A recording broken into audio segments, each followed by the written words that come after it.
This is Kate Baconsale. You're listening to Baconsale. There's a lady who's sure all that's scary is bad, but she's finding a gateway to horror. When she listens, she'll know of some movies to show. Baconsale helps her get what she came for. Ooh, and she's finding a gateway to horror.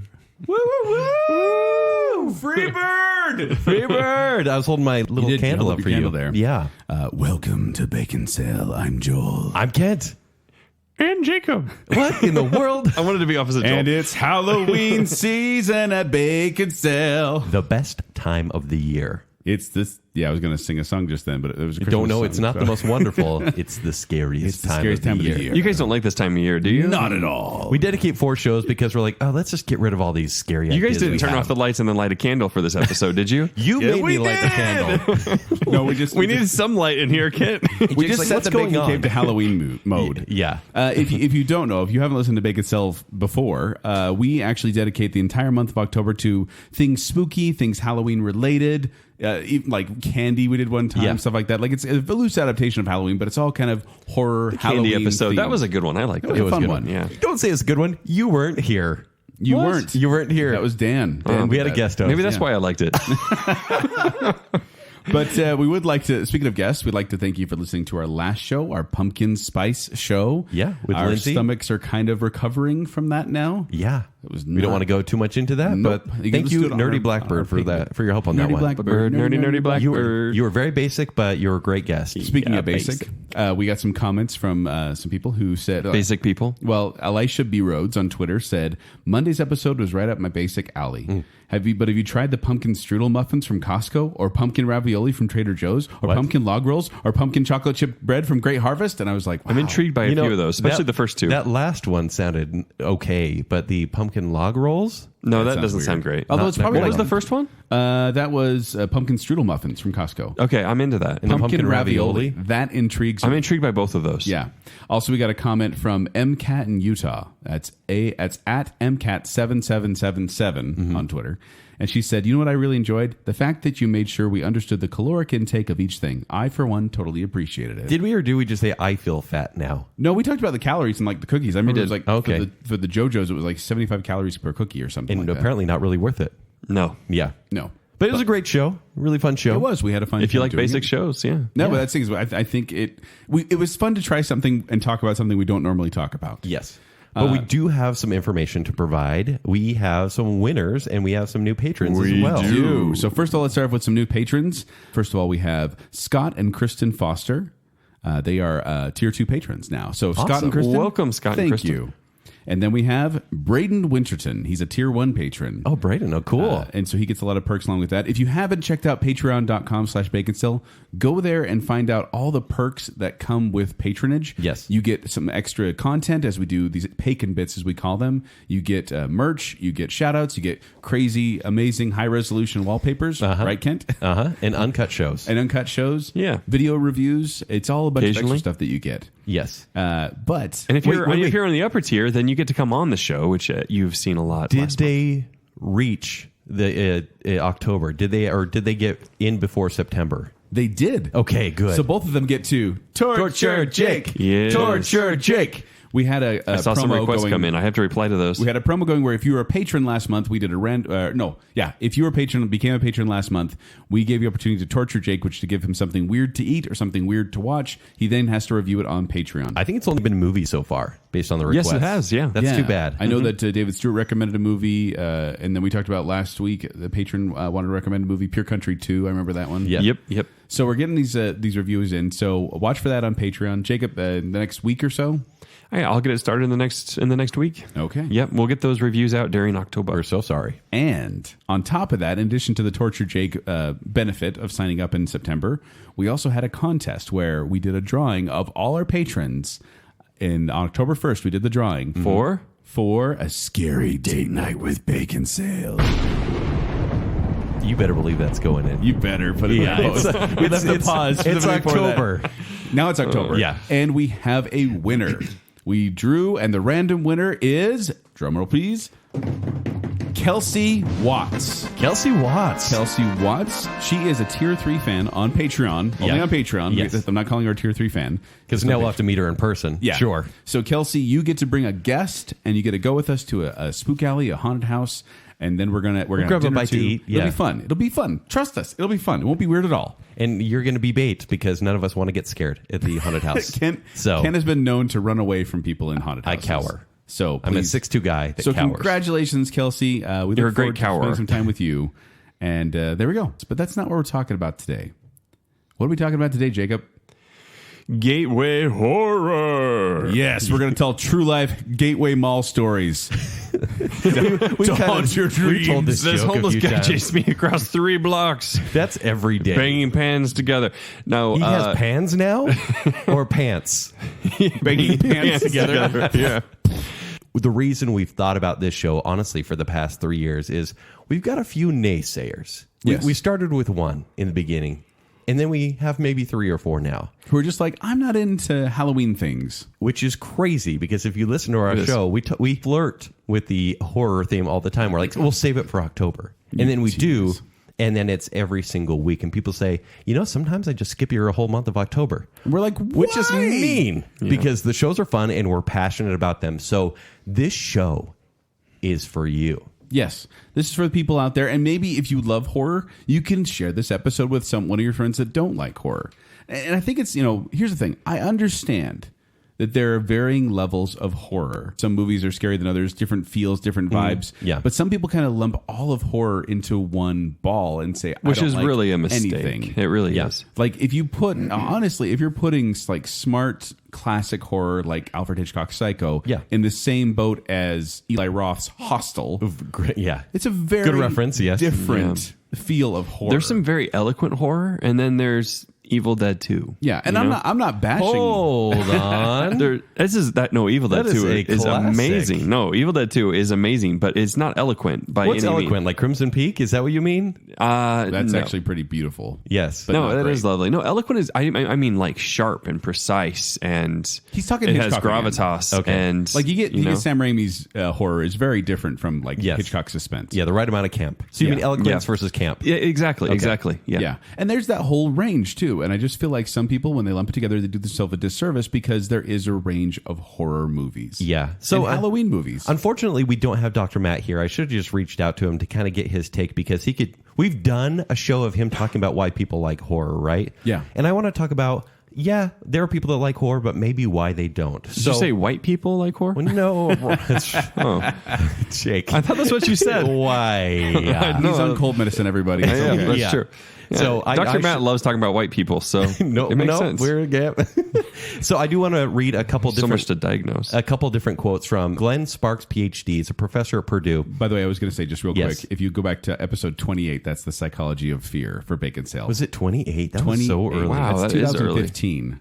I remember Jeez. we did that show. It was like an hour 45. We're like, this is too long. We need to make this a two-parter. This is way too long. Oh, I remember thinking it was like this is going on forever. Yeah. We put now like it's a like every guide week. in there. It's like the different times. Like here's the intro. Here's why people like scary movies. Yeah. So yeah, you go back to episode 28. Go listen to that. Yeah, Anyway, so go ahead. this guy, Dr. Sparks, he says one reason for the appeal of horror is how you feel after the movie. And I think he's talking about, Joel, you and I specifically, and Jake to a slightly lesser extent, because you're newer to horror, and you don't really seek it out, do you? No. And so he says it's the appeal of how we feel after the movie. And it's called the excitation transfer process. And so it's when people watch frightening films, their heart rate, blood pressure, and respiration increases. And so that's actually like this exhilaration. Yes. And It's so the you roller take coaster that- effect, That's what right? I was- All totally the is. suspense That's what and I then the call it. release. I've called it before. It's the lazy man's roller coaster. Yes. Because you don't actually have to go outside and in the fresh air. You can stay home and have the same basic experience. And that's what I do. I'm going to equate a few movies on this list to a roller coaster because let's say if you're regional here, there's a small amusement park called Lagoon. And people may be afraid to go on a ride that takes you upside down. It's a big, huge drop. It's called the Cannibal. And it's pretty scary. It's Even though it's a smooth terrifying. and safe roller coaster. Yeah, it's a legit roller coaster. If it's the first time you're going on a roller coaster, you will want to die. And you will scream more than anything else. And there's a smaller roller coaster like Bombora. Children can ride it, but it still has some really fun drops. I literally had my 3-year-old on Bombora. Yeah. And Which yet is pretty young, honestly. for Yeah, that she ride. was young, but she By enjoyed herself? it. No, I was sitting next to her. But she enjoyed it, and I enjoyed it. Like, Yeah. it's a fun ride for both that's people. great. It's not like- I would say it's a great intro roller coaster. And so I think this is our show here. Well, here's the thing. I think Puff is good for kids. Okay. I'm just going to Even a reference. though You're talking about Wait, we're not sponsored by No. Lagoon. I'm just saying I don't want to get that's dark. Well, but what I'm saying is welcome like to that's October. a kiddie roller coaster. Yeah, that's true. But we're not talking to kids today. No. Because- That's another show entirely. Yeah, that's a whole other show of like introducing kids to that'd be horror. an interesting show. I have a whole spreadsheet about that. We'll talk about that. Yes. Well, I can talk about it now, I guess. Yeah, go ahead. So, like, I actually I've been working on this for a while because I've found that this is also related to why people don't like horror.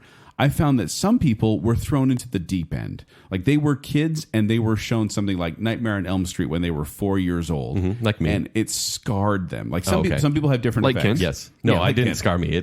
Well, he's dead inside. I'm dead inside. And that helped. That is probably because there's probably a scar from that, Kent. Yes.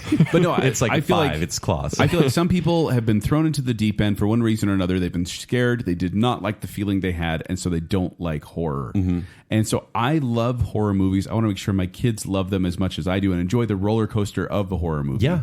And so I created, and we'll talk about this when we do the kids show down the road, but I created a spreadsheet of horror movie training for my kids where I have 4 separate, this is a spreadsheet, a literal spreadsheet I've created, 4 separate phases of introducing my kids to horror and then gradually building up their tolerance. Which is where they can- awesome. Which has got to be a show. It will It's- be. and that's down the road. I think we're going to talk about it. But I did that because I feel like these people that didn't like the feelings when they were younger, that's one of the reasons they don't So like I'm glad you said that because this, with the excitation transfer process, it's all about physiology. And so if you are stimulated that way, Mm-hmm. and it was a movie that increased your heart rate, and you have good people around you, Yeah. it's going to make the experience of being with good friends and family even better. Because you went through you have the something acceleration. together. But it actually says a lot of people who don't like horror, and they're not saying everybody, they're saying maybe they had a bad situation or they watched scary movies with maybe someone in a bad relationship. Mm-hmm. And so they watch a scary movie where they're heightened and it was bad right after the movie. And so that's a heightened bad effect. Yeah, it's and they association. may never do it again. So I'm going to get a little personal here. I've talked to a lot of, I'm dating, and so I've talked to a lot of single women, and they do not like scary All the movies. single women? All the single women.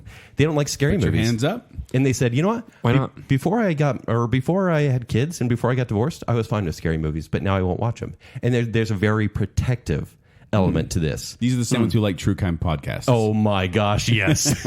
Honestly, this is our true crime here. It is. Because it's safe. It is watching something and knowing that you're safe. And so it goes into some research and it says men enjoy scary movies more. Like, it's a blanket statement, but it says it's actually true. Statistically speaking, it's Well, true. if it's statistical, then Because men are socialized to be brave and enjoy threatening things, and they get social gratification from not letting something scary bother them. But here's the Okay? other thing. Like, you just brought this up. Yes. Because it makes them feel brave. Because the Yes. truth is, we can be scared and then we know it's going to be all okay, and we don't actually have to do anything. Right. So it's like this test run of I'm brave in a virtual reality simulation. Yeah. So I feel like a hero. So get this, and this was perfect for who I am. It says men often like scary films as date movies because women are more likely to seek physical closeness when they're scared. True. And men can show off their strength and bravery. I'm not saying this is true called that the that's- cuddle effect. I'm not saying true as in that's what's going to happen. I'm saying that's what we thought was like, oh yeah, we'll show them a scary movie. That's honestly, in the first day of conversation, I'm like, do you like scary movies? But I say, do you like scary movies? Maybe they're just saying no to you so that they don't have to worry about the cuddle effect.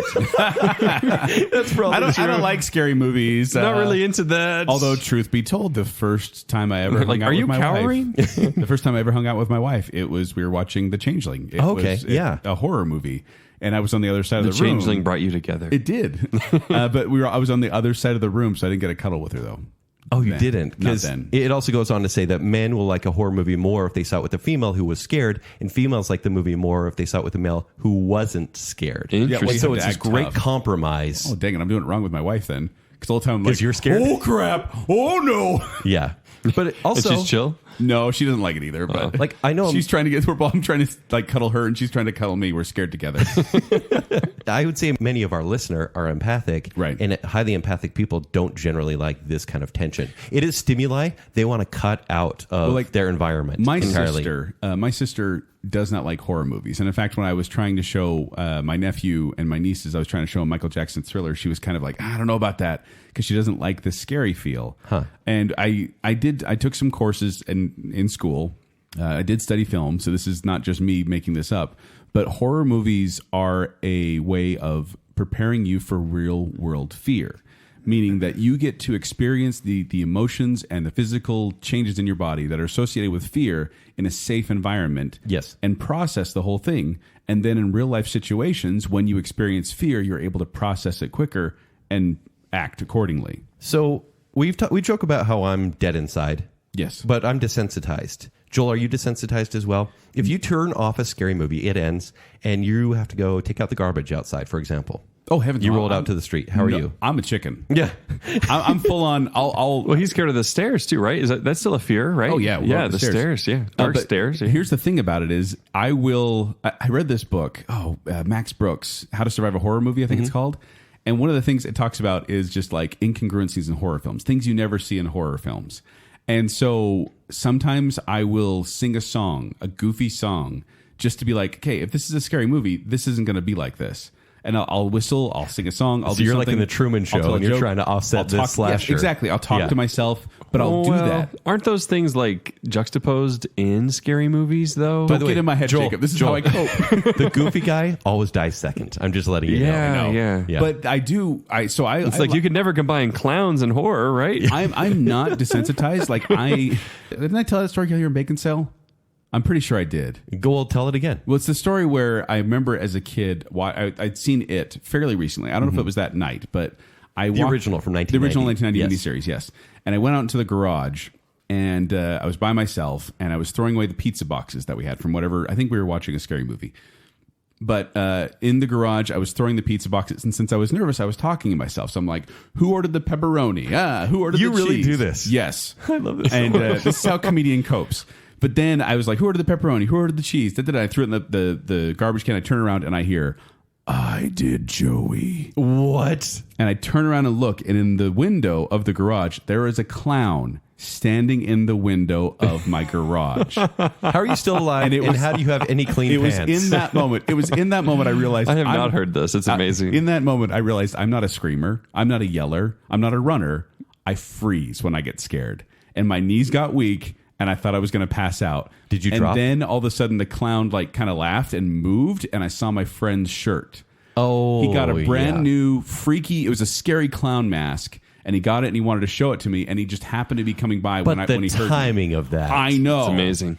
And so that was when I was like, okay, I know what I do when I get scared. But the truth is that I'm not desensitized. These movies do affect me in the sense of, if I watch a scary movie, I'll watch something happy after to kind of wash that out and be like, okay, now I can sleep and not have nightmares. I am the same way. I can watch any movie and not be scared, but then if it's just me, and right now I'm living with just me, I do get creeped out. Yeah. Or there'll be times like So you're not desensitized? I'm desensitized during the movie, but after, I'm a little lesser extent than Joel. I won't sing or talk to myself. I don't think you're totally dead inside. I'm kind of. There's something not. Alive in there. I still get scared by myself. A little spark of light. Yeah, but I will walk around the house. Like I remember I used to come home to tell the scary stories. I'd come home and I'd grab like a poker from the fireplace, and I'd be like, if there's anyone in this house, come out now or I will stab you. Like, well, wait. See, my stuff, it's always like, I know it's not real, and so I do things to kind of cope with it's not real. You're actually trying to confront something. Yeah, because I want if someone scares me and it's a family member or my friend in a clown mask, I will stab them. It's just there are things that haunt us all, and I know people don't want to carry that home with them, right? Well, there are people that don't want to feel what they felt during the movie after. And I can drop it often. I'm going to get on my soapbox a little bit here, because I'm not saying this is you, Kent, but what drives me nuts is those guys that are just like, oh, I wasn't scared. I wasn't scared at all. Yeah. It's like, you were too. You could admit it, because I am one of the guys that will just fully admit, yeah, I was terrified. I may have wet myself. Can I go home now? Like that's who I am. But at the same time, scared during a movie, is that what you're saying? Yeah, like a lot of times people are just afraid to say that they're afraid. They're like, oh, I wasn't scared at all by that. Or the worst is the people that are scared, and so they try to break the mood by saying or doing something stupid and ruining the mood for everyone in the room. Like the worst. When you're watching with the whole group, there's the one guy that's just like, oh man, he got stabbed right through the guts. That sucks. And then it's Or like, they say a stupid pun or something. Yeah. No, I have to show reverence for the horror, honestly. I told my kids, because as I said, I'm doing horror movie training. Yeah. I taught them, let the movie happen. I think it's okay to have some coping mechanisms, though. Sure, but especially with Personal, kids. but don't ruin it for anyone else. But no, what I mean is like they do it before the scare and kind of break the mood right at it, so the scare has no effect. Okay, does this count? Because I was watching Stranger Things with some young nephews, and they started to get really nervous, right? And I could tell, and they were on the fence about watching it anyway, and there was like this whole parental decision thing. Yeah. And so when something scary happened, I started using a silly voice. I was like, "Oh, my Demogorgon! I'm so scary. Look at my long nails." The worst riff tracks Don't do ever. it. You know, Don't do it, and, Jacob. and so I was like, "Oh, I'm a Demogorgon," blah blah blah, and I kept doing that sort of thing To help and them they, not be And they scared? relaxed. Yeah, they relaxed. But that's more to help the kids. Exactly. Well, my sister said, and they listen to the show, so they might even hear this, but she said that later on they would watch something scary and they started using the silly voice whenever they got a little too tense. Yeah. And so it ended up being a good coping mechanism. Is that the same? Does that ruin Well, it? no, because you were trying to help them. What I'm saying is the people who are scared, and so they try to cope by that breaking is the different. mood. That is And they're different. trying to break the mood, and they break it for them and everyone in the room. I'm like, no, you have to let the movie build. You have to let the tension build. What are you doing? No, those people are the worst. Yeah. Yeah, that's like, I haven't experienced that in forever. It's like single Well, people. I don't watch horror movies in groups anymore, really. And I feel like we're almost talking people out of watching these gateway horror movies because even us as experienced horror watchers, we get scared still. But there's a place to start, and there are movies that will guide you, that will kind of let you feel the thrill and let you put it away. And we're not saying that by watching these movies you will then like every horror movie ever. Because like I have my lines where I'm like, I know what I like and what I don't like. some horror is just trash. Yeah, and some horror's not my style either. Yeah. My intention would be that people start with these and they keep going. And obviously they make the right But choices here. find ones they like. Like take the list of what we're going to give you, watch them, find the genre that you like, whether it be slasher or whether it be Which is why we're jumping around a lot in genres on this show, by the way. It's good body horror which we makes talked sense. about, or Maybe on purpose. psychological thrillers. Like Yes. you find what you like what ride you enjoy, and it's like going to an amusement park and being like, I don't do spinny rides, basically. I don't do spinny rides because I get sick. I don't like the bat at Lagoon because it's one of those where you have the harness on the top and I bang my head around it. It's very uncomfortable. So that's what this is. We're giving you this kind of sampler platter of gateway horror movies. But it is fair to say this is a recommendation list. Totally. Generally, and also you know? we're not going to be throwing you in the deep end. These are all movies to kind of You've ease probably you seen in the water. at least 1/3 of these. I'd be At least. surprised if you haven't seen or at least heard of every single one I'm going to mention tonight. Yes. Let's get started, huh? Okay. Good So conversation. we have 13. 13. We have 13 total because we have 6 that I picked, 6 that Kent picked, and then we came up with one pick combined. together. Is that the last one? Yeah, It is. we'll do that Awesome. one. All right. Kent, are you starting? Yeah, I'm going to start us off. So my choice isn't known as a horror movie, but I will say it probably scared more people than any movie on this list. E.T. It's kind of.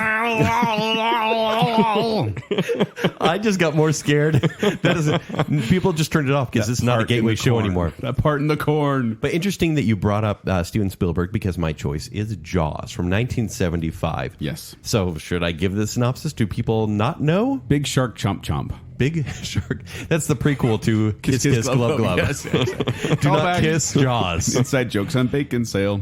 And so we all know Jaws. If you haven't seen it, where were you in your childhood? Well, I think there's actually a lot of people that know it because it's just cultural Yes. zeitgeist, but they actually have not watched it. Yes. In fact, because it's older? Did we make Yeah, the of course. millennial Brandon way back We in the did, day? We yeah. made him watch Jaws? Yeah. I remember when because I didn't watch it till later because I think that might You have really been, didn't? No, I didn't. In the last 10 years at least, maybe less. Then what were your thoughts? Because Well, I watched it and I thought, this isn't actually that...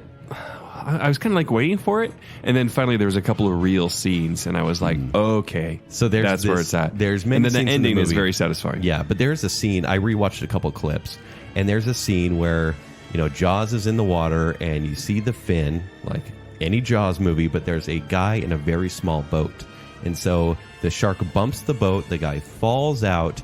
And you see Jaws sideways. Remember, Bruce the shark could barely even be submerged. Yeah. But they had Jaws, mechanical shark, yeah. The mechanical shark, yeah. Bruce the shark sounds so masculine. You see the shark kind of submerge on its side with its mouth open, swimming right towards the guy. And it's a moment of sheer terror. Now, why are you dropping Yeah. people, if you'll pardon the pun, in the deep end? Yeah, here? there you go. Because this movie is one of the horror movies that has affected my entire life because my perception of what a shark is and what a shark does is based off this movie. Yeah. Can I Because- answer part of that? Yeah. I think it's because it's a chill movie. Actually, it's not all scares. It's Remember the not part all. when the blood is pouring out of that character's mouth and he's getting chomped in half? Remember that part? but This That's movie not- is there is no chill. This movie is slow. Like it's not. It doesn't know it's in a horror genre. It's just a drama about a shark. And I'm willing to give people the benefit of the doubt that they're willing to watch good film because it's effective. And this is one of the best versions of a creature. This is the best creature feature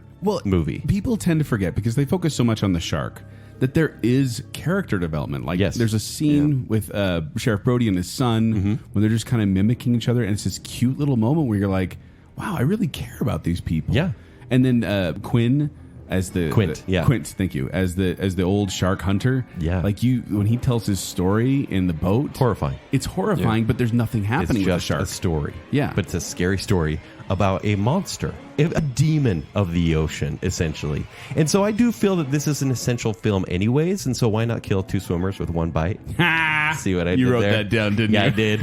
And also, the fear of sharks, it's a real thing, but you feel safe because you're watching this movie from your couch where people are on a beach where they're not going to get eaten by a shark unless they're in the water. So you are so far removed from the actual scares here. And But then it'll never make you want to go in the water again. yeah, well, that's what it did for everyone. It ruined sharks for people for, well, forever. Marine honestly. biologists hate this. also, shark really do. attacks might do that. Oh, real shark attacks? Yeah, yeah. Which But- are so rare, though, right? Are Yeah. they? They They don't are. seem that rare. They Oh, are. yeah. There's one on Twitter like every other day. Come on. No, that's the Who thing. do you It's like- follow? What Twitter account are you following? Shark attacks, obviously. Actually, did you see one? There was one a couple of weeks ago. It was a guy was out surfing, and there was a drone camera up above, like just getting some Oh, footage. no, I don't even want to hear this. And he saw the shark, and you can see it. There's great footage of this going toward the surfer. So the drone like swoops down, and he uses a speaker on the drone to say, "There's a shark. You need to leave." Unbelievable. Yeah, it The actually worked. 2018 worldwide total of 66 confirmed unprovoked cases was lower than the most recent 5-year. So there were 5 fatal attacks in that year. That's it. Yeah. How many total? 266? 66 confirmed unprovoked attacks. Unprovoked? What? I mean, are we not counting provoked Well, attacks? we're not counting the ones where they go out and like poke the shark. You know, I think they should. They throw bloody fish parts around it, and then they go and swim around. Unprovoked. Yeah. It says 5 fatal attacks this year, 4 of which were confirmed to be unprovoked. But this is something that it's the total package with light scares because the score is phenomenal. Be in any body of water and think about the score and stay in the water. Like, I dare you. But it's so rare that a shark attack's going to happen that this movie, you won't be running up the stairs at night thinking that a shark is behind you unless you're me. yeah, a shark has been in my bathtub in my dreams so many Yeah. times. I used to think a shark was in my closet. My brother told me there's a shark in your closet. And I Candygram. believed him. Land shark. Yeah. So Jaws would be my first pick. All right. That seems a little intense. Because here's the thing with my list. I actually went. I think it's a good gateway. I started like softballing early. Like I kind of build an intensity here because Okay, I I get wanted that. to wade them in here. Yeah. And in fact, the first one here, not a horror movie. Okay. It's a straight up comedy. It's 1985 Clue. Oh, great. Yes. So this one. Wow, that's very gentle. But if you think about it, because here's the thing. Is that even horror at all? I even like I think murder mystery definitely Well, applies. I assume that many people knew about Clue, but I found out just recently some people have never played Clue in their life. Adults around our age have never played Clue in their life. And so I was like, what? But in case you didn't know, Lucky devils. Here's a synopsis. 6 guests are anonymously invited to a strange mansion for dinner, but after their host is killed, they must cooperate with the staff to identify the murderer as the bodies pile I'm up. Tim Curry, blah, blah, blah. So this, Jacob's getting scared. Or he's You are getting scared. Yeah, exactly. I'm glad you guys got But that. tell me, this doesn't sound like a horror movie to you? These 6 strangers brought together, Stormy trapped in a night. mansion together, getting killed off one by one on a stormy night. Mm-hmm. Like, that is kind of gateway horror stuff where you're like, oh, this is the pieces of horror, but it's a much safer Well, environment. and there's so much mayhem in this movie Yes. that the comedy helps alleviate that. Yeah, although you do feel the panic and mayhem. Yes, and this stars Tim Curry, Madeline Kahn, Christopher Yeah. Lloyd, Michael McKean, Martin Mull, Leslie Warren, and Elizabeth Brennan, who, great ensemble cast. Yeah. Everyone in there just has their moment. And this was funny because this didn't make its money back at the box office. It had a budget of $15 million. It only made $14.6. But it became this cult classic after because people discovered it and realized how awesome it was. You know they're considering rebooting it, right? Yeah. Yeah. Surprised they haven't already. Ryan Reynolds. I don't like it. That makes sense. Now, this one, that's I have some notes here on the content, meaning the horror content here. And there's very little horror, some innuendo, but that's not horror. But yeah. It's the 80s. But this is definitely, this is a softball horror because it's a comedy. You're going to laugh. You're going to enjoy it. The wordplay's great. Madeline Kahn is amazing in this movie as Mrs. White. And it's a great early October movie as well. Yeah, like this is Like what, if it's a stormy night outside, put Clue on. You're going to have a great time. This is like the lead-in to Halloween. Like I can show this to I am going to show this to my kids this year, and I think they're really going to enjoy it because I think it's a fun movie. One of the things I love about this movie, if you don't know, it originally was released in theaters with 3 different endings. So each theater got a different ending. That's funny. So people be talking about the movie. That's like, clever. Oh, can you believe it was so-and-so? And they're like, what? No, it was so-and-so because they saw a different movie.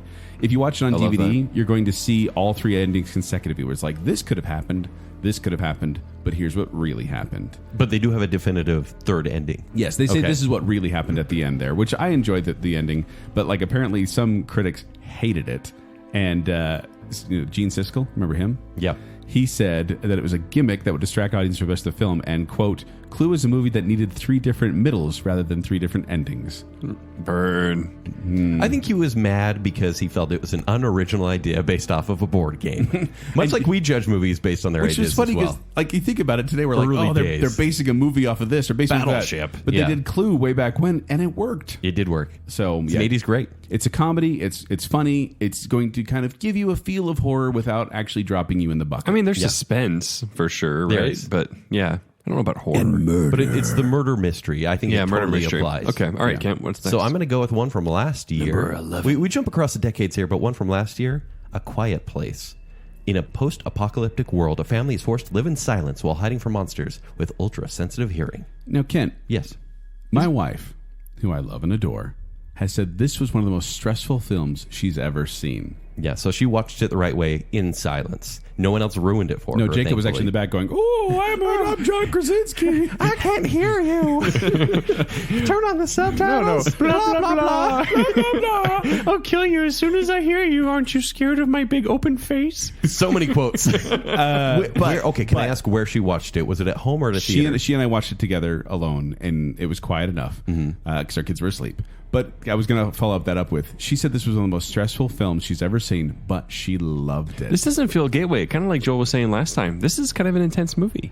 Intense for why, though? Because it really is a science fiction movie. If this was monsters or if this was something demonic, I think it wouldn't be gateway. But because it's literally aliens who hear everything, So aliens are less scary. way less scary. Are they aliens or were they here first? Oh, what?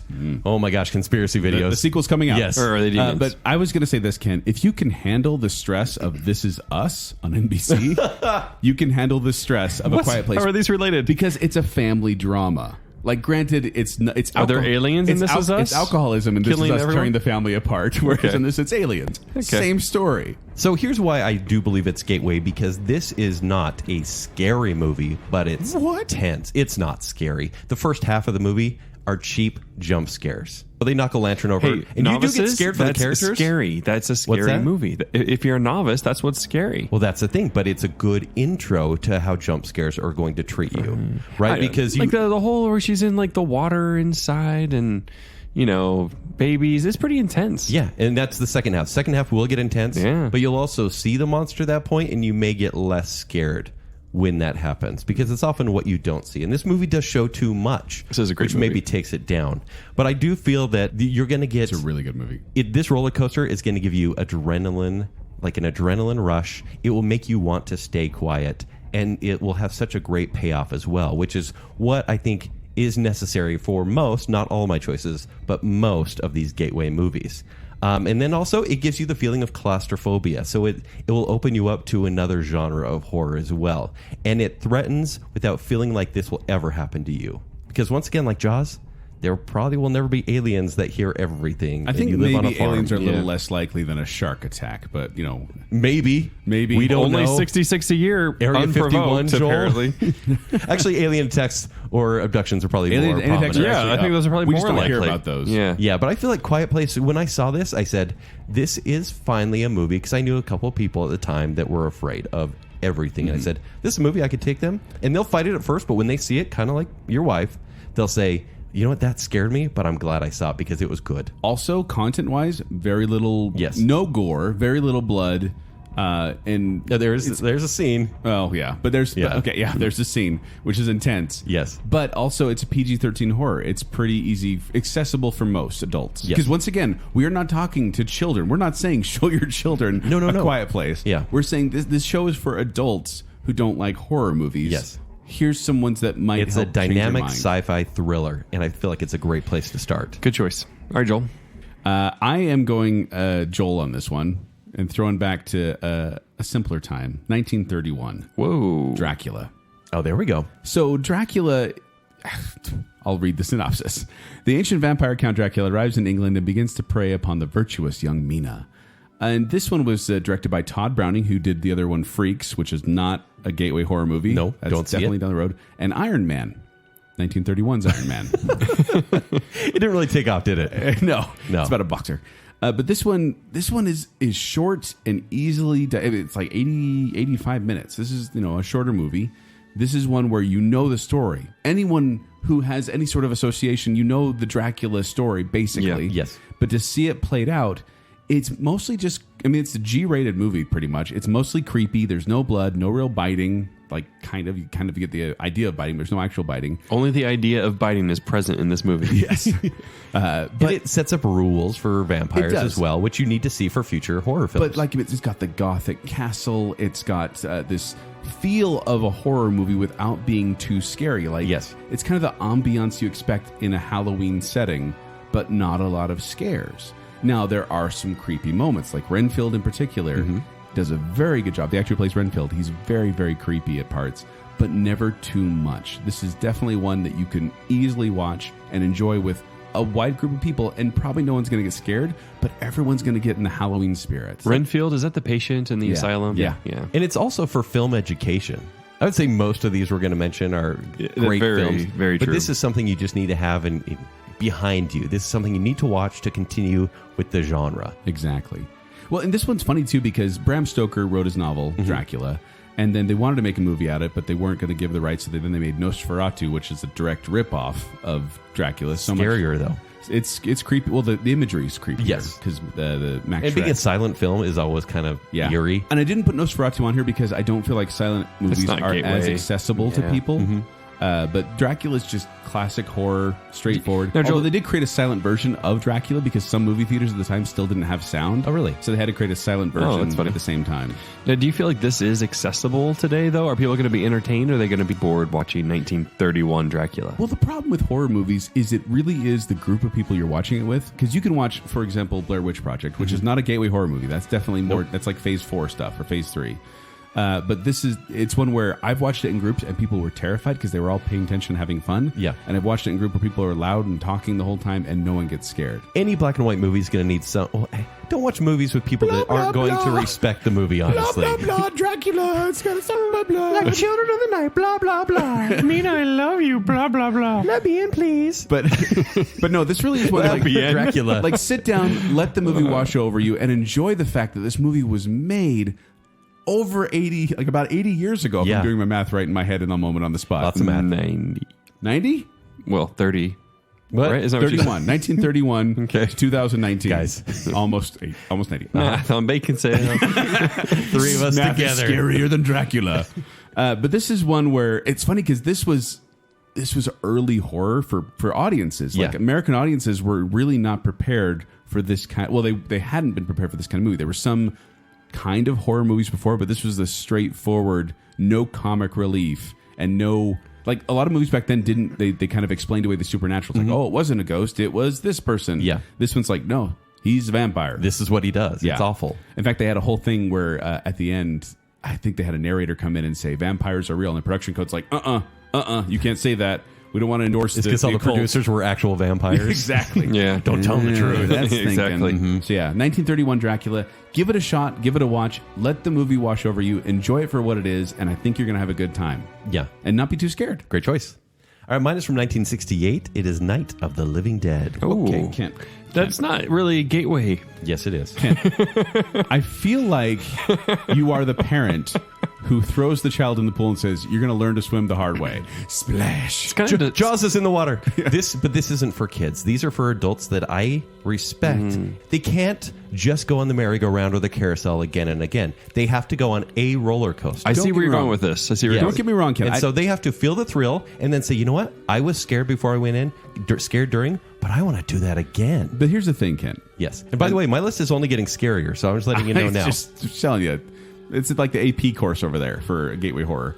But I feel like this movie, and yes, it is slow. Actually, my senior capstone project was partially on Night of the Living Dead. Yeah. And I agree that most of the movie is this slow burn, not too scary, but there is a dread there that just haunts me. Well, and then there's the spade scene that terrifies There's me. one very scary scene, but the dread is the right kind of dread. And truthfully, you don't see zombies for most of the time. I think it's really the ending that gives that movie its punch. Well, that's the whole. There's that's a whole honestly separate so thing, much. yeah. I will say the thing that is my favorite part about the movie is how people deal stuck in a small situation in a crisis. Yeah. And that's what I feel this movie is about. And some people panic, some people try to bring everyone together, and some people, well, most people will end up getting themselves killed because they try to be the wrong kind of leader or run away from the group. And it sets up tropes that are going on continually. Still. From an educational standpoint, yes, this is a must-watch. This is Zombie 101.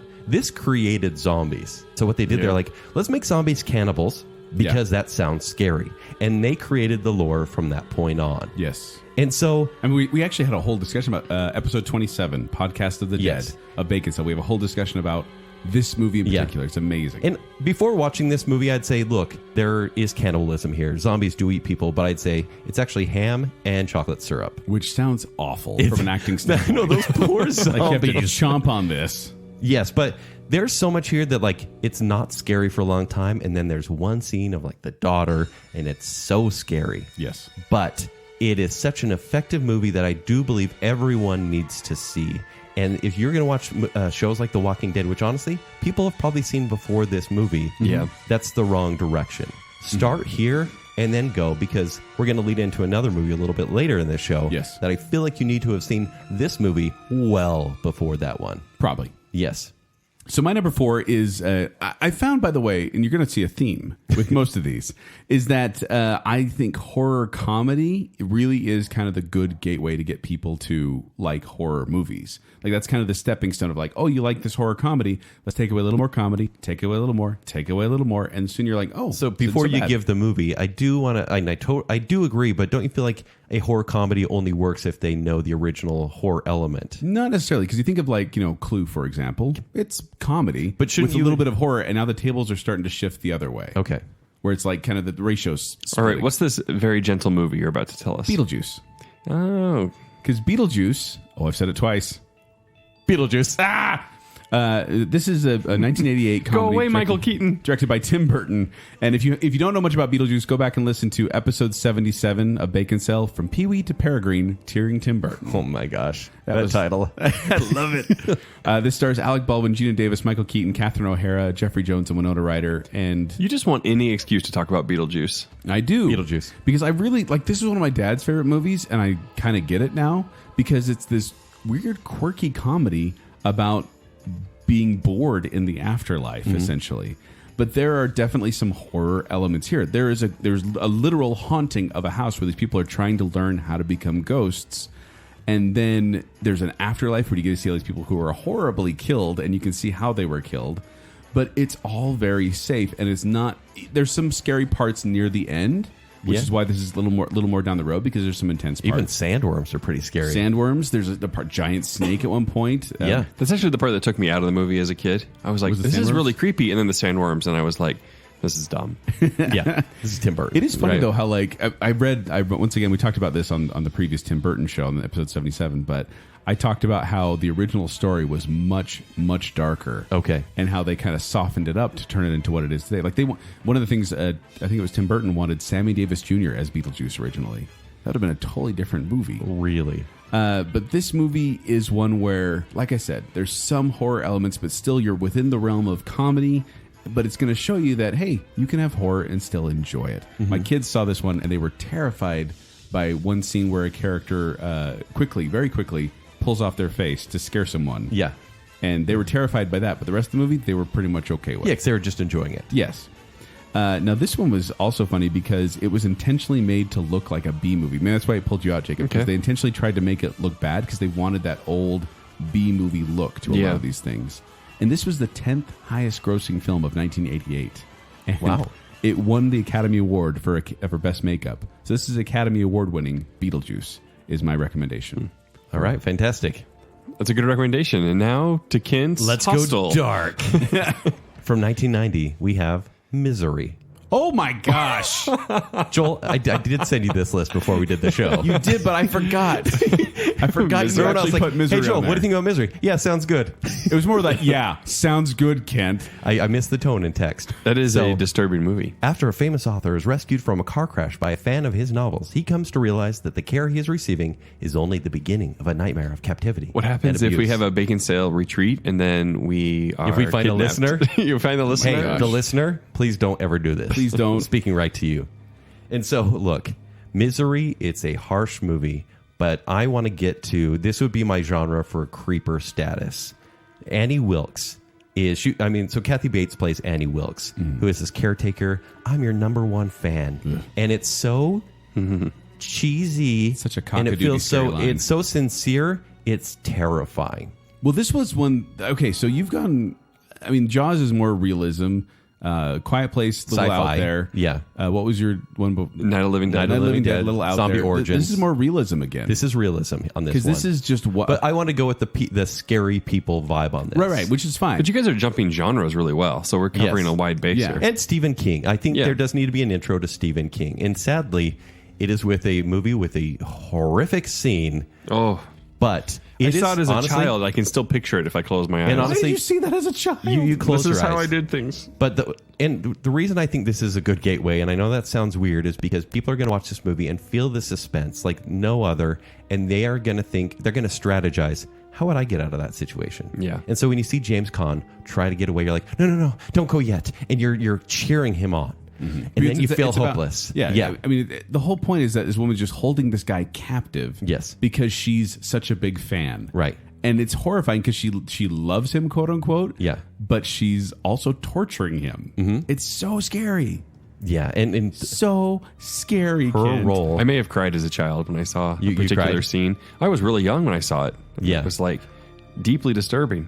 I feel like it's a bit dated now. This is in 1990. Remember, it's a Stephen King adaptation. It probably is really cheesy now, right? It's a little bit cheesy, but Kathy Bates still holds up quite Yeah. a bit.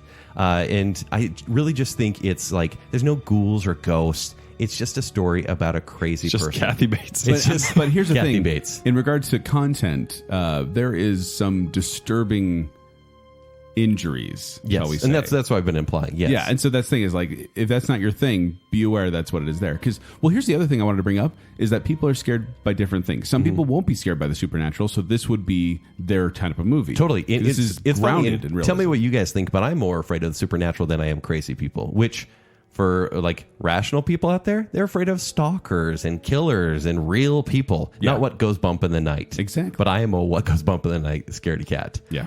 Rob Reiner directed this one, which I found kind of interesting. The Princess Bride director. And the whole time he was directing, he was like, I need to make an Alfred Hitchcock movie. And then he keep talking to himself like on the set and he'd be like, who do you think you are, Alfred Hitchcock? Because he knew he couldn't, but this is the closest representation of what he was trying to do.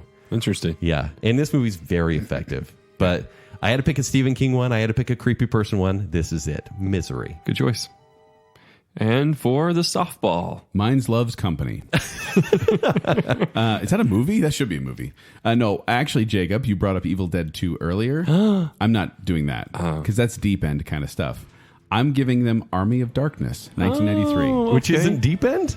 No, because here's the thing. That is camp, though. That is deep end camp. It's campy. But here's the thing. Evil Dead 1. That's more camp than I Original can Evil take. Dead is a little too dark for my taste. In an actual horror film. Yes. Evil Dead 2 is a little more goofy, and I like that one better, but still pretty Love it. I Pretty love it so grisly. much. Yeah. Listener, if you haven't seen Evil Dead 2, go and watch it and then share it with someone who has No. not seen it. not Yes, this is because not the you will gateway. shock them. Not the gateway people. I think it's Gateway. No, Evil Dead 2? For sure. No. I mean, if Army of Darkness is definitely the gateway out of the three. 'Cause there's those three movies. You make good point. So The here's- lady in the basement, the mom in the Oh that's my not gosh. gateway. That's not. It's not gateway. But it's The so eyeball shocking. flying into the mouth. It feels like harmless though. Don't Yeah. scare them. So the synopsis of Army of Darkness. A man is accidentally transported to 1300 AD where he must battle an army of the dead and retrieve the Necronomicon so he can return home. Give me some sugar. Directed by baby. Sam Raimi, who did Evil Dead, Dragman Hell, Spider-Man, and Darkman. Yes, I brought up Darkman Yes, on the you did show. because you love it. I used to love it so much as a kid. Yeah. But starring Bruce Campbell and other people. All you need to know about is Bruce Campbell. So this movie's only 81 minutes long because apparently they had the full version. They submitted to the MPAA and they said, we're making this NC-17 because there was a scene where a Deadite gets killed that was pretty horrific, apparently. So they cut that out and they still gave him an R rating. Universal wanted the PG-13 rating. Sammy cut some stuff out. They gave him an R rating, and then the studio ended up going in and snipping out even more. So it ended up 81 minutes. It's not still 81 minutes, is it? There's an international cut which is 89 minutes, I I believe. feel like I've seen that one because I saw a scene where it's just blood coming out of this pit.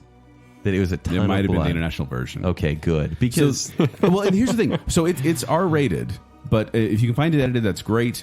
It's it's almost a cartoon. Clearplay has it, but it is. It's Yeah. campy cartoony. Well, that's kind of what Evil Dead 2 is as well. But it's just just disturbing. There's some cartoon. blood, a little bit of gore. There's very little language actually. But It's like a kid's show, it's Army of pretty tame. Darkness. It's like Jason and the Argonauts, Yes. but just kind of amped up a bit.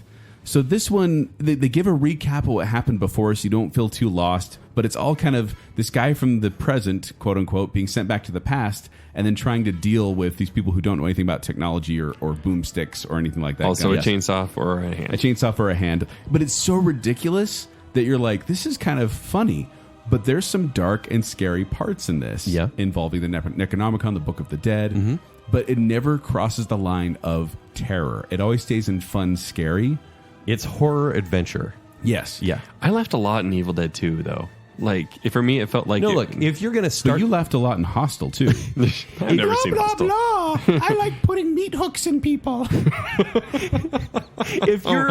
I hope you quote yourself saying that. If you're completist, you're gonna have to watch all the Evil Deads, but definitely Evil Dead 2. But if you're going for I the started gateway, backwards. this would be the best gateway. I started with Army of Darkness and then went back and watched Well, like I one, said before, and it's then a I watched kid's two. show with like a horror, like Yeah. I wouldn't trimming, say I wouldn't you know? say kids show. I don't know, it feels kind of like a kid's It's show. juvenile, yes. Kid, Yeah. With little okay, tiny okay, ashes juvenile. running around, Like, yeah, you know? it's the juvenile tween. humor, but it's not kid. Yeah. Like this is Tweeny. not what I'm going to show to my kids for a little It's while. It's tweeny. like Dave's Street. I hate that you called Army of Darkness Tweeny, yeah, I it's did too. perfect. Give it some respect. It's a gateway horror movie. All right, back to you, Kent.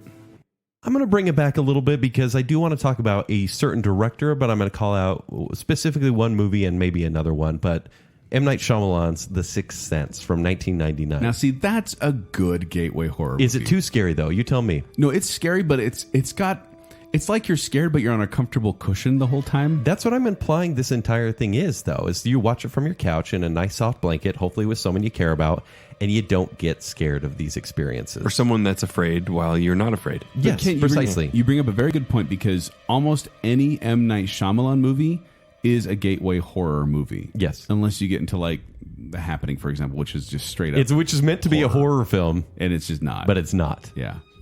But so for example, I mentioned A Quiet Place because Signs could have taken that spot anyways. It's Yeah, the I was sci-fi surprised you didn't say equivalent. Signs Signs instead is- of... But I'm kind Sixth Sense. of compiling it here because The Sixth Sense, obviously his first major movie, just made such an impact. And the synopsis: a boy who communicates with ghosts, right? Yeah.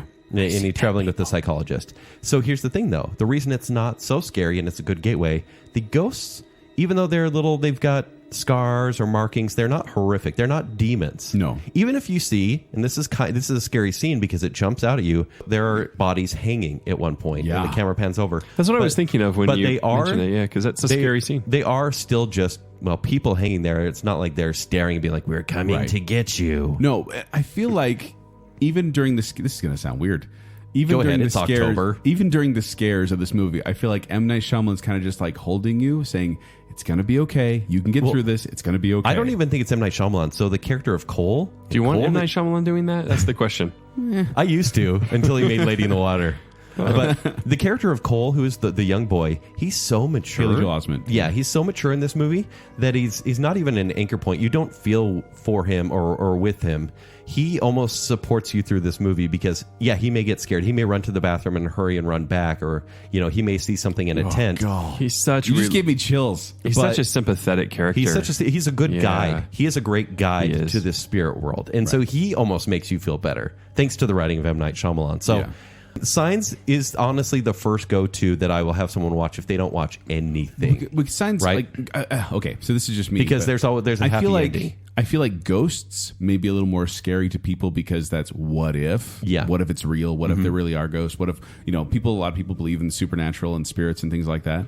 Whereas aliens feel a step away from that just because a lot we haven't had Yes. alien encounters. And then generally it's jump scares, right? If it's Yeah. aliens, it's jump scares. And I feel like that's why Signs is a little less scary than Sixth Sense. Are we talking about aliens now? Because Yeah. that could work. Not the movie Alien. Yeah, that's what I'm saying. No, that is not. I actually Gateway. almost chose Alien. to That be is honest with not. you. Yeah, I Gateway. wondered if that was gonna Anytime happen. something is bursting forth from your chest, it's not Gateway. It's body horror. But it's a sci-fi movie that all of a sudden becomes a horror and you didn't even expect it. Yeah. That's what's so great about That's what it. Yeah, you, that you is why it don't works. do that with Gateway horror. You don't say, "Hey, here's something safe." Oh, chest burster. Yeah, but then be like, did you know we're going to go upside down on this roller coaster? And you survive. And then they don't want Yeah, to go to that's roller true. That coaster is again. what They it's will like. never trust you again. They will because they'll say, man, I peed a little, them signs, but I had the time of my Show life. them Sixth Sense.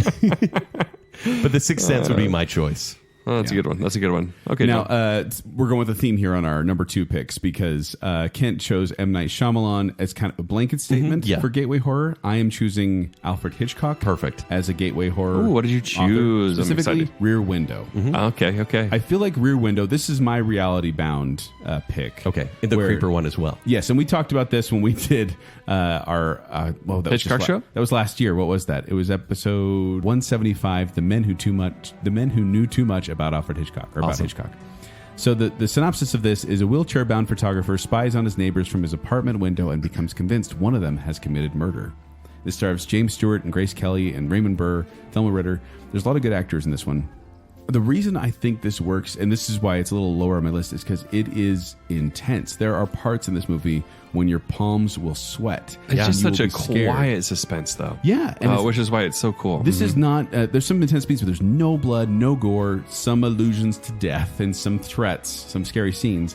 But this is one that isn't trying to shock you with blood or scares or things like that. This is one that makes you feel suspense, and in a way that I don't think many directors can do. Here's what he does so well is he gives a cast to James Stewart, right? Yeah. He makes him immobile.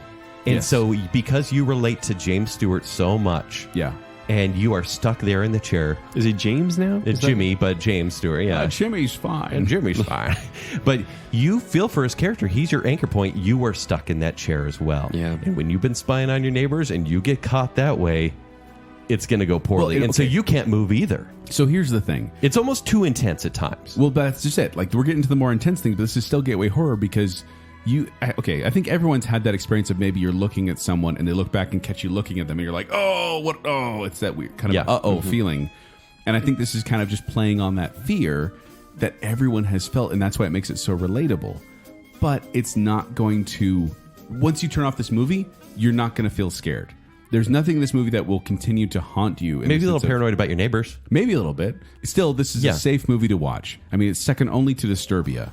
Oh, stop it. I forgot that movie even existed. I think most people did. In case you don't know, Disturbia was a 2007 movie with Shia LaBeouf that was basically the teen bop version. Instead of a broken leg, he had a... the ankle monitor. Yeah, ankle monitor, But it's yeah. it's basically a kids bop version of Rear Window. Bop. But honestly, you could look at, like I said, listen to our Alfred Hitchcock episode 175 from last year. But you could watch Psycho as a gateway horror movie, but it's a little intense. Vertigo is another good one that you could watch. There's a ton of Alfred Hitchcock movies that you can watch because, like M. Night Shyamalan, it's about suspense, not horror. So you Yeah. get scared by what could happen rather than what actually happened. Yes. Well, I would have to say I love that choice, Joel, by the way. Thank you. But it does feel more suspense to me than horror. Like Psycho definitely feels on the horror side. Exactly, but I feel like suspense is the gateway to horror. Like basically the. Are you sure it's not a gateway to the gateway? No, it's the gateway. See, like it's the It's like the path leading leading up to the gate? in. Yeah, I think the choice is great. I do think Psycho is scary because it will make you fear showers for the rest of your life, Well, right? I feel Or like- I mini feel like- motels. I feel like there's some elements of Psycho. Like I actually would love to show it to a gateway Your horror kids. person. What? My kids are going to see it very soon. But that's like a little bit. Well, How soon? I shouldn't say soon. Like next week? My older kids will probably see it in next year or the year after that. I have a whole map planned out. Okay. But I feel like Psycho, there's a lot more horror elements, Yeah. and terrifying elements, whereas Rear Window kind of gives you that cushion at the end of like Mm-hmm. things are going to be I feel okay. like I'd have people watch these concurrently because if they're an adult, they can handle both And they Psycho should. and Yeah. Rear But Window at the same it's true. time. It's true. And if I had to pick, my favorite Hitchcock movie, I said before, is Psycho. Yeah. And I think you could pick that one; it'd be fine. But in Yes. regard to like when I was saying Gateway, let's Yeah. not get too bloody. Let's not get too gory. Right. Here's, but if here's a someone's nice in soft their pick for you. 30s, like you can handle Psycho. No, I've shown Psycho to a couple of people. Says the and guy who they're says, so, "Watch Misery." Yes. Well, no, Do. people have it really built up in their minds. They're like, oh no, I can't take that really extreme stuff. And I'm like, this is 1960. Like it's really not. One of my favorite moments, and I think I said this Because on you've the, seen on an the episode of Hitchcock TV, show. it was Yeah, more intense. exactly. Oh yeah, if you watch CSI, you're totally ready for this kind of Yeah. stuff. Yeah. But one of my favorite experiences, I think I said this on the Hitchcock show, was that I got to show this to my sister-in-law who'd never seen it before and knew nothing about it. And I Yeah, got to that's watch her awesome. reaction to all the twists, and I was like, Cool. "This is so That's much fun!" awesome. And I Yeah. want to do that with my kids as well. But Yeah. I showed Sixth Sense to my niece a few years ago. And they had no idea what was going on. it's fun. dead people. Blah, blah, blah. Oh, you're doing it all wrong. Oh, yeah. Because you're still scared, huh? Okay, I'm taking a major leap on this next one. Are you ready? Like, you guys thought I was, like, being pretty hardcore before. Uh-oh. And neither of you have seen this movie. I want to play a game. It's the new Saw. It's not out yet. It's a real hipster choice. No, this movie is new. I'm totally And intrigued. honestly, as far as quality goes... Newer and- than Quiet Place? Yeah, because the quality is lower than any movie on this list, it actually makes it more of a gateway movie. It's scary stories to tell in the dark. Okay? A group of teens face their fears in order to save their lives. It's not even out yet. Not streaming. Yeah, it's not streaming yet. It's been in theaters for about Just 2 dated months. our episode, Jacob. What the heck? Yeah. People in 2025 are going to think we're so old-fashioned. And so let me paint the picture for you guys. So it's in a mansion at the edge of town. There's a young girl with horrible secrets that turned her tortured life into a series of scary stories. Written in a book that has transcended time. The stories become all too real for a group of teenagers who discover this terrifying tome. And so I'm going to explain why it's This makes a lot of gateway. sense. Yeah. This is a scary movie. It really. This is the And white. You're the only one in this room who's seen it. This is the white saw it. roller. You saw it? You did. Oh, Man. you have. Okay. How did I not see it? This is the white roller coaster. If we're going with We're our going with things, a good this is the analogy. middle range, but I'm still calling it a gateway because it's a teeny bopper horror film. It is. And so it's a good introduction to the haunted artifact trope, haunted house trope. There is great creature design, and the creature design is the scariest part of the movie. But then it cuts away to remove the gore because it is PG-13. Yeah. And so even though you can imagine what happened, it will cut away almost to the point of disappointment. For me, anyways. And so it does, at the end, it leaves you feeling just Kid's fine. like, blah, blah, blah, I want more gore. I want more blood. Is that Winnie the Pooh? Winnie the Pooh. So, and Jake, you're going to agree with this. The end is so forgettable because it falls into the scary movie PG-13 ending tropes that newcomers won't even be mad at the end.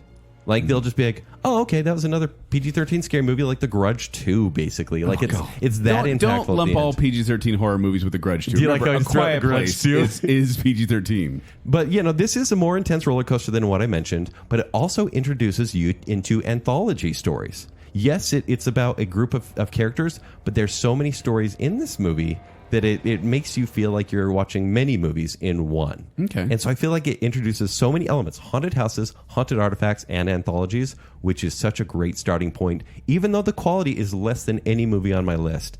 But I will tell you this.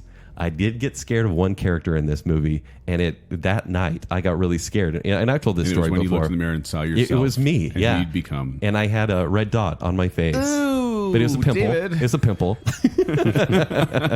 But no, the pale lady. Pale lady. Absolutely terrifying. Looks like she wants to give you a hug. Do you want a hug? The creature design is scary, but then it kind of becomes jump scares, which are earned, but they're still just jump I scares. just wish people wouldn't rely on jump scares so much in modern horror movies. Yes, honestly. I miss the old ambient horror. Joel, for you, I think you're going to enjoy everything but the end. You're going to enjoy this. Yeah, you'll And like your this kids, your older kids will be watching this in 2 years. You think so? Yes. Oh, It's like a less phase 3 probably. kind of Yeah. This before Psycho. No. Probably not. No. Really? The Big Toe. I don't know. Harold. There's The Jangly Man. this thing is, Jacob, okay. The thing that's funny is There's some pretty serious I've been content pretty good in about Psycho guessing too, what though. I've been pretty good at guessing what will scare my kids and what won't scare my kids. Yeah. Sometimes I guess completely wrong though. Like, oh, this will be fine. They watch it. They're like, no, Dad, no. Yeah. But that's another show for another time. And you're like, you will sit there and watch this horror movie. So my number one is probably the most intense one on my list, but it's still Number one. my number one pick for this. But it is the one when people say gateway horror movie. This is my number one that I think of, and it's actually one of my favorite movies of all time. Not even like saying that hyperbole. It's up there as possibly my number one, maybe my number two. Number one movie of all time, or number two? Probably. It's up I know there. what it is. It's Shaun of the Dead. Yeah. So I was really waiting for the spoof answer there. No. Chris. Shaun of the You Dead. would joke about this. I hate the synopsis they wrote. A man's uneventful life is disrupted by the zombie apocalypse. So dumb. That's a terrible explanation. Yeah. Directed by Edgar Wright, who did basically everything Kent loves. Mm-hmm. Hot Fuzz, Baby Driver, Scott Pilgrim. Starring Simon Pegg and Nick Frost. This came out in 2004 on a budget of $6.1 million. Unbelievable. It made $30 million. So it made like 5 times its budget. It became a huge hit. Now, this one is R-rated. I own the edited copy from back in the Clean Flicks days, but they have it on ClearPlay. I think they have it on VidAngel too. But because this has blood, gore, language, no sex or nudity, but this is one where it's intense. Like they're making fun of the zombie genre, Yes. but they are also in the zombie genre. So there's some pretty horrific. It is crazy death because it's a scenes. comedy first, I would say. Yeah. Oh, totally.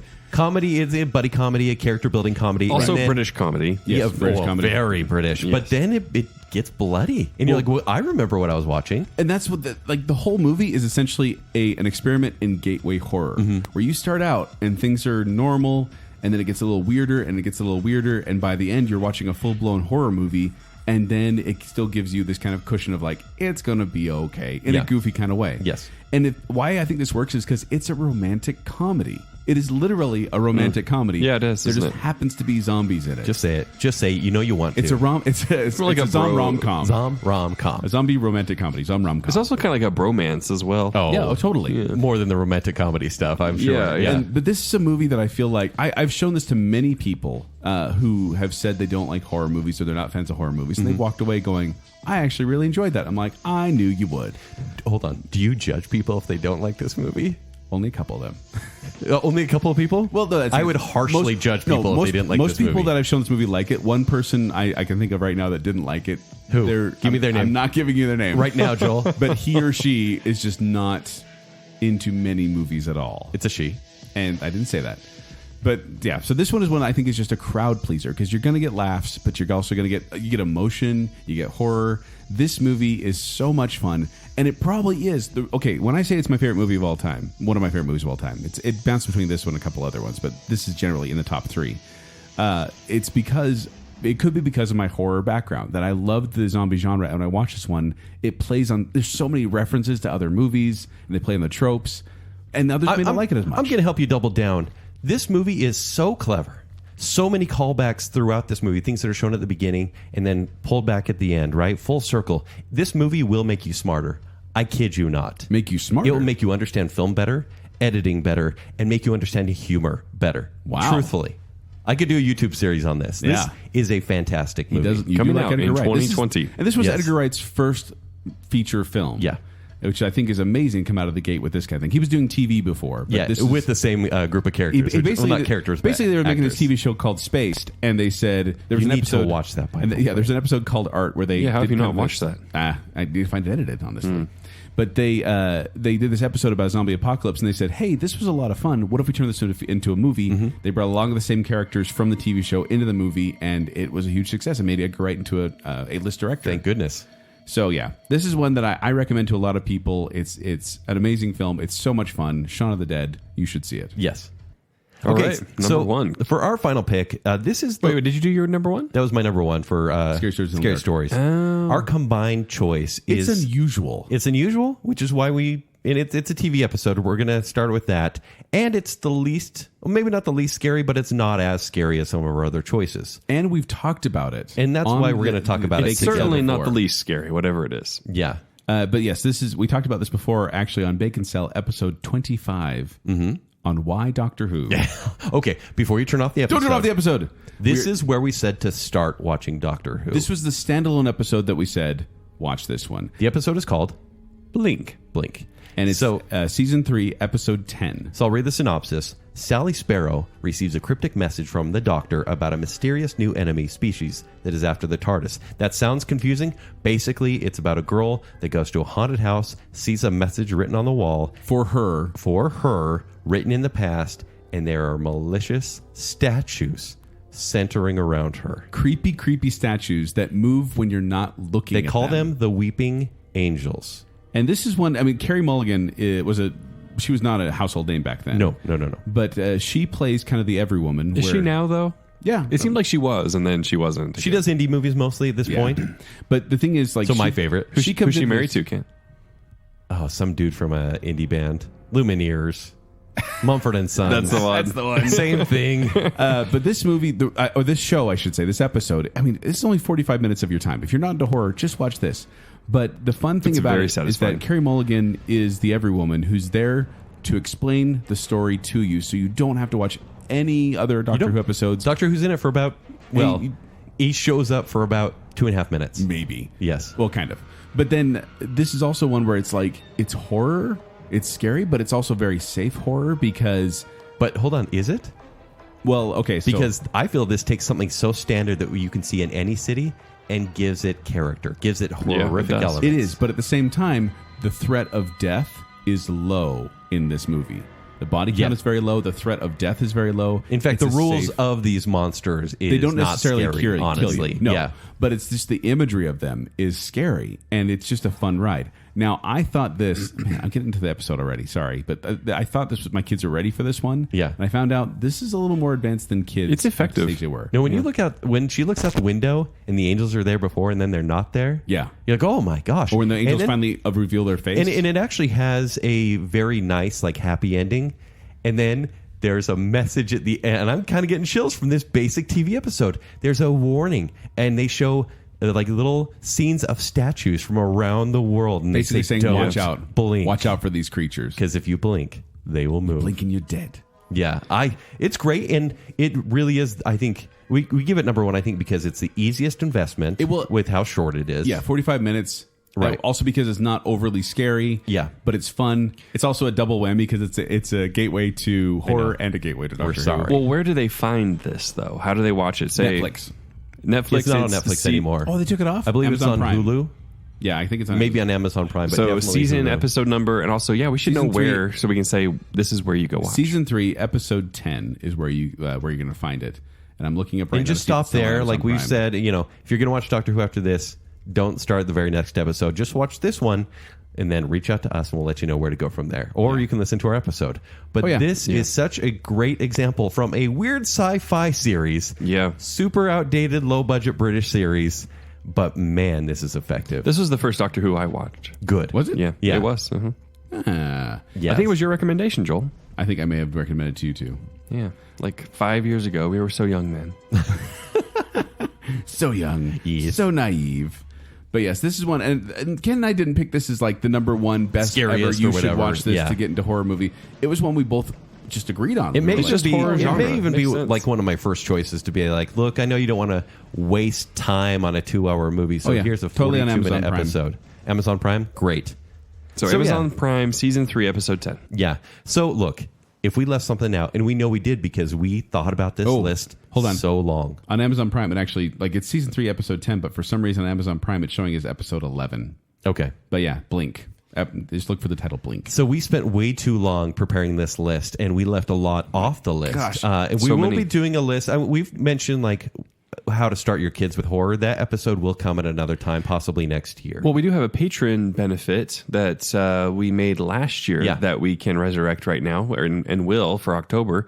And that is a list of Baconsale approved horror movies. Do we call them horror or is it just Halloween? I think maybe Halloween. I mean, tomato. Yeah. I mean, but we have a giant list there. If you're a patron, you can go on and see everything that we recommend and who recommended it, or if all three of us did, which is when you know you can watch it. So definitely give us any choices that we left out. Like, I feel like we've seen most scary movies. Yeah. But we're finding that we haven't. And so if there's something that you're like, hey, you missed this, either we're saving it for another show or just barely missed the list. Yeah, so let us know what you think good gateway horror movies are. Like, what are ones you show to your friends to introduce them to horror? Let us know if this inspires you to watch any of these you hadn't seen before. Yeah, I'd love to know that. Can you run through your 6 real quick again? Yeah, my 6 are Jaws, A Quiet Place, Night of the Living Dead, Misery, The Sixth Sense, Scary Stories to Tell in the Dark. And then we ended with Blink. Blink. That's a fun Saturday night right there. Ken. Yeah, exactly. And mine were Clue, Dracula, the 1931 version, Beetlejuice, Army of Darkness, Rear Window, and Shaun of the Dead. So good. So there's your list. If you just love, if you wanted to get in horror and didn't know where to start, or if you're not a fan of horror and want to trust us, give these movies a shot. And watch all these before next week because we're going to do way more Halloween shows. And now you're going to love horror as much as we do. Yeah, exactly. Before we go, though, we would like to give some love to our patrons, specifically our I Am the Listener tier, which includes Adrian Gray, Stephen Ross, A More Civilized Podcast, Terry Finlay, Greg's Guide to New Music Podcast, and Josher.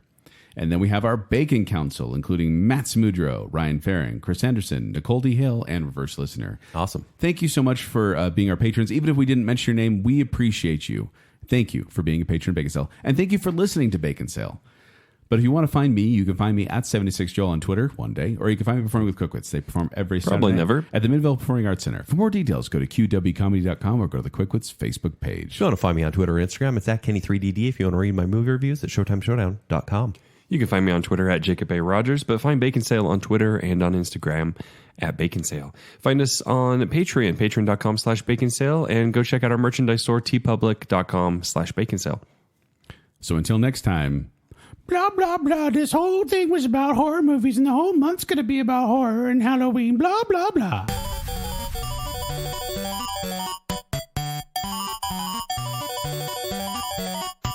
Welcome to Halloween! Ambiance, am I right? 3 candles. it'll be fun. It'll be fun. Trust us. It'll be fun. It won't be weird at all. This Joke a homeless few guy times. chased me across 3 blocks, That's every day. banging pans together. No, He has pans now? Or pants? banging pans together. Yeah. Did you say white people like horror? All the single women. All the single women.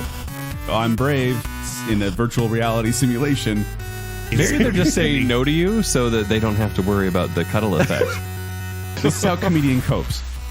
I did Joey. What? Yeah, I was terrified. I may have wet myself. Can I go home now? Oh, man, he got stabbed right through the guts. That sucks. Oh, my Demogorgon. I'm so scary. Look at my long nails. Oh, my Demogorgon. Blah, blah, blah. Kind of. Yes. There is no chill. So why not kill 2 swimmers with 1 bite? See what I did You wrote there? that down, didn't Yeah, you? I did. What Twitter account are you following? Shark attacks, obviously. You won't be running up the stairs at night thinking that a shark is behind you, unless you're me. Yeah. I'm Tim Curry. Blah, blah, blah. Oh, I'm John Krasinski. I can't hear you. Turn on the subtitles. Blah, blah, blah. Blah, blah, blah. I'll kill you as soon as I hear you. Aren't you scared of my big open face? Biting, like kind of get the idea of biting, but there's no actual biting. Only the idea of biting is present in this movie. Yes. Blah, blah, Dracula. It's got some blah, blah. Like children of the night. Blah, blah, blah. Mina, I love you. Blah, blah, blah. Let me in, please. Poor sick Jake. I've never Blah, seen blah, this stuff. blah. I like putting meat hooks in people. Wow. Tweenie? It's like Dave Street. I hate that you called Army of Darkness Tweenie, yeah, it's Dude, perfect. Give it some respect. Hey, here's something safe. Oh, chest burster. Yeah. Blah, blah, blah. I want more gore. I want more blood. People in 2025 are going to think we're so old-fashioned. I peed a Show little, them signs. but I had the time of my Show life. them